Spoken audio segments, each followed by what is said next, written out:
So hello everyone, welcome back to another video of this playlist जिसमें हम बात करने वाले वेरिएबल्स के बारे में। So I hope you are following along with me. So variables जानना बहुत ज्यादा जरूरी है क्योंकि ये बेसिक कॉन्सेप्ट होता है, इसके बिना आप कोई भी वैल्यू स्टोर नहीं कर सकते हो। तो चलिए स्क्रीन पे चलते हैं और इसको इन डेप्थ जानते हैं कि वेरिएबल होता क्या है, इसको कैसे स्टोर करते हैं, कैसे इसका डिक्लेरेशन करते हैं एंड सो ऑन। जब भी आपको कोई वैल्यू स्टोर करनी है, चाहे वो 5 है, चाहे वो 25 है, चाहे वो 35 है या फिर कोई भी वैल्यू है, अगर आपको उसको कंप्यूटर में स्टोर करना है तो कंप्यूटर में स्टोर करने के लिए आपको क्या चाहिए? एक कंटेनर चाहिए।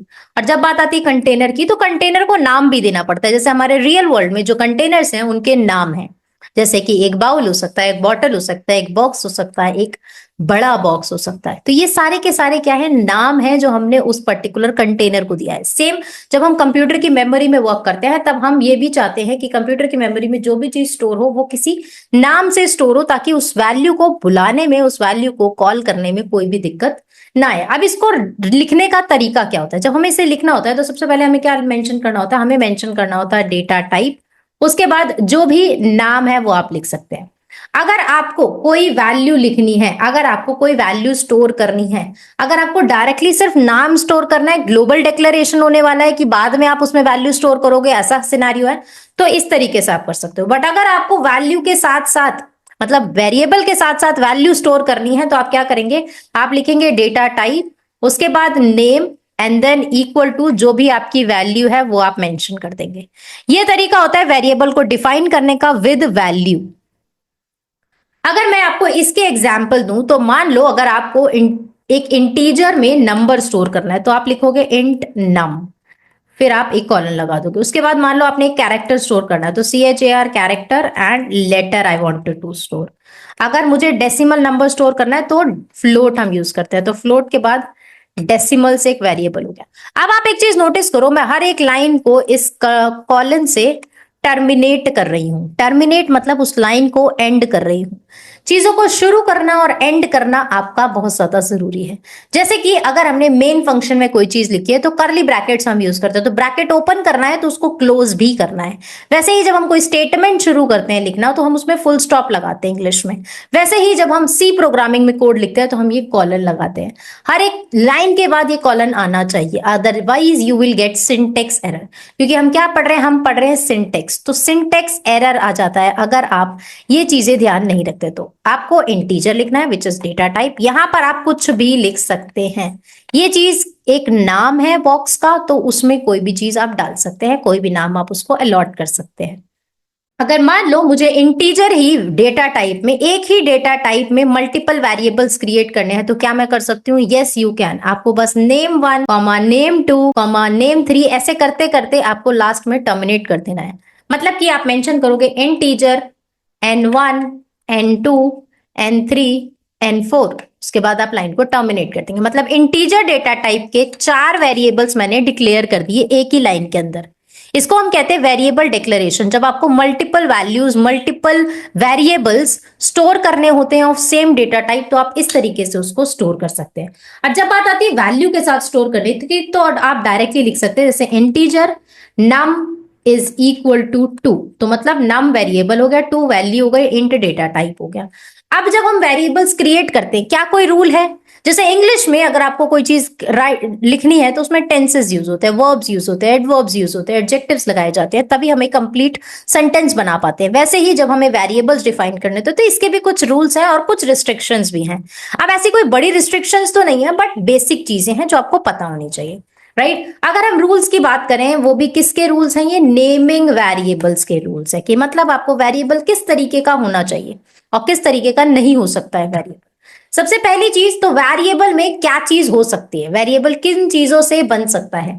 पहली चीज तो वेरिएबल में लेटर्स हो सकते हैं, दूसरा उसमें डिजिट्स हो सकते हैं, तीसरा उसमें अंडरस्कोर हो सकता है। यही 3 चीजें हैं जो अलाउड है वेरिएबल्स में। इसके अदर पे अगर आप डॉलर सिंबल लगाते हैं, आप बैकस्लैश फॉरवर्ड स्लैश लगाते हैं, तो वो सारी चीजें वैलिड नहीं है, वो सब वेरिएबल में नहीं हो सकती हैं। वेरिएबल में बस लेटर, डिजिट और अंडरस्कोर हो सकता है। ये होता है वेरिएबल की फर्स्ट डेफिनेशन, कि पहली चीज तो जो आपको वेरिएबल सोचना है वो इन तीनों के अंदर ही होना चाहिए, उससे बाहर नहीं होना चाहिए।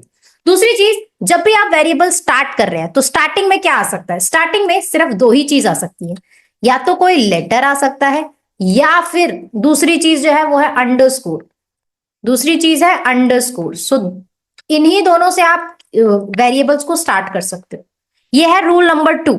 रूल नंबर 3 क्या है? रूल नंबर 3 है कि उसमें नो वाइड स्पेस, मतलब कि अगर आपको कोई स्पेस देना है तो वो अलाउड नहीं है, आप कोई भी स्पेसिंग नहीं दे सकते हैं। जैसे कि मैंने लिखा फर्स्ट नेम, तो एज पर फर्स्ट रूल इसमें हम लेटर्स यूज कर रहे हैं, but as per third rule इसमें स्पेसेस अलाउड नहीं होते हैं। तो स्पेसेस को कवर करने के लिए एक जनरल जो मेथड है वो ये है कि आप उसमें अंडरस्कोर यूज करें। तो आप लिख सकते हैं फर्स्ट अंडरस्कोर नेम, तो ये एक रीडेबल भी हो गया, ये एक वेरिएबल भी हो गया, इसमें रूल्स भी फॉलो हो गए। तो 3 रूल मैंने आपको बताया, एक लेटर्स डिजिट अंडरस्कोर का, दूसरी चीज कि आप उसमें स्पेसेस यूज नहीं कर सकते, तीसरी चीज कि आप उसमें अल्फाबेट या फिर अंडरस्कोर से ही शुरू करें। जैसे आप लिख सकते हैं अंडरस्कोर फर्स्ट, ये वैलिड है, बट आप कोई नंबर नहीं डाल सकते इसके अंदर। अगर आपने लिखा वन नेम, नहीं, ये वैलिड नहीं है, ये आपको एरर दे देगा। कौन सा एरर देगा? नेम एरर देगा, या फिर आपको सिंटेक्स एरर देगा। तो आपको इन चीजों का ध्यान देना है। अब एक 2 रूल और होते हैं। पहली चीज, आपने जो प्रोग्राम लिखा है उसमें जो भी वेरिएबल्स हैं, जो वेरिएबल्स आपने डिफाइन करे हैं, चाहे वो ग्लोबल वेरिएबल है, चाहे वो वैल्यूज के साथ हैं, उन सब वेरिएबल्स में एक चीज होनी चाहिए कि वो सब यूनिक होने चाहिए। सारे वेरिएबल्स यूनिक होने चाहिए। आपको मेक श्योर करना है कि आपके प्रोग्राम में जितने भी वेरिएबल्स आप यूज कर रहे हैं सारे यूनिक है। दूसरा मेन जो रूल ये है कि जब सी प्रोग्रामिंग बनाई गई थी तो उसमें कुछ वर्ड्स को यूज किया जाता, जैसे मेन फंक्शन के बारे में हमने लास्ट वीडियो में बात करी।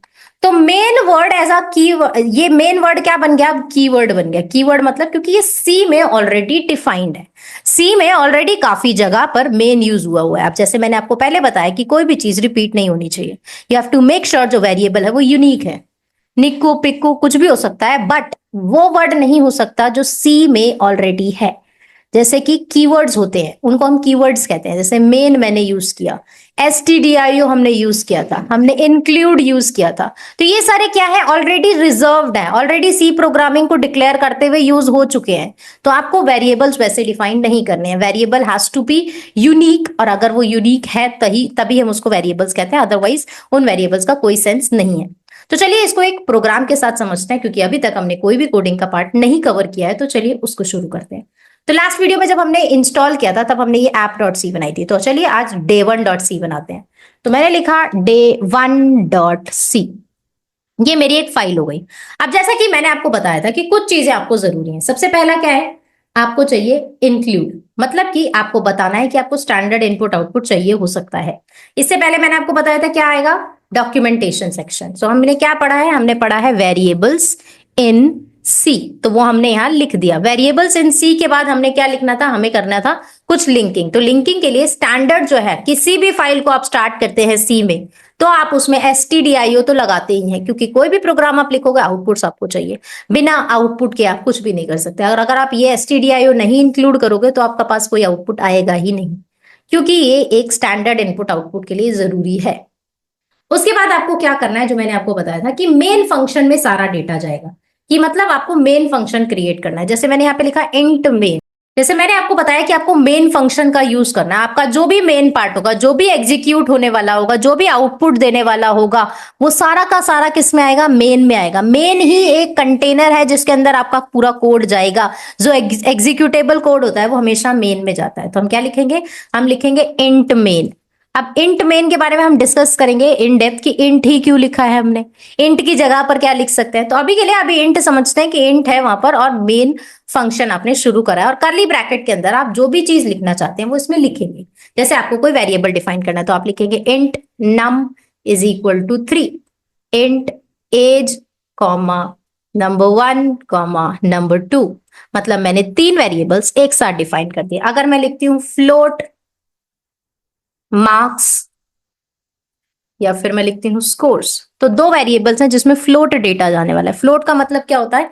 जैसे हम डेसिमल यूज करते थे मैथमेटिक में, वैसे ही फ्लोट होता है। फ्लोट मतलब डेसिमल नंबर्स, ठीक है।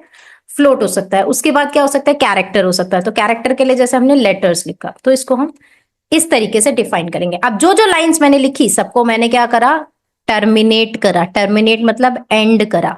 ये मैंने मेन फंक्शन यहाँ पे क्या किया था? शुरू किया था। जब मैंने मेन फंक्शन शुरू किया तो मुझे क्या करना है? उसको एंड करना है। तो एंड करना भी जरूरी होता है। अगर आप कोई चीज शुरू करेंगे तो आप एंड करेंगे। अगर आपने यहाँ पे ब्रैकेट्स ओपन करे हैं like this greater than less than वाले, तो आपको इसको भी क्लोज करना है। बिना क्लोज करे आपके पास एरर आएगा। So you have to make sure आप इन चीजों को याद रख रहे हैं, इन चीजों को समझ रहे हैं कि ये चीज जरूरी है। तो अब आपने ये सारे के सारे वैलिड वेरिएबल्स लिखे। अगर मैं इनवैलिड वेरिएबल लिखती हूँ, पहले इसको रन कर लेते, जैसे मैंने रन कोड करा तो अभी तो मेरे पास कोई आउटपुट आने ही नहीं वाला था क्योंकि मैंने कोई प्रिंट स्टेटमेंट नहीं लिखी है, राइट। अब जब हम इसमें प्रिंट वगैरह लिखेंगे तो हमारे पास आउटपुट आएगा। जैसे इस वाले कोड में हमने ये प्रिंट लिखा है, तो अगर मैं इसको रन करूंगी तो मेरे पास आउटपुट आएगा। वो ये कह रहा है कि आपने एक्सपेक्टेड जो ब्रैकेट्स हैं, अच्छा मैंने सेलेक्ट कर दिया, सॉरी।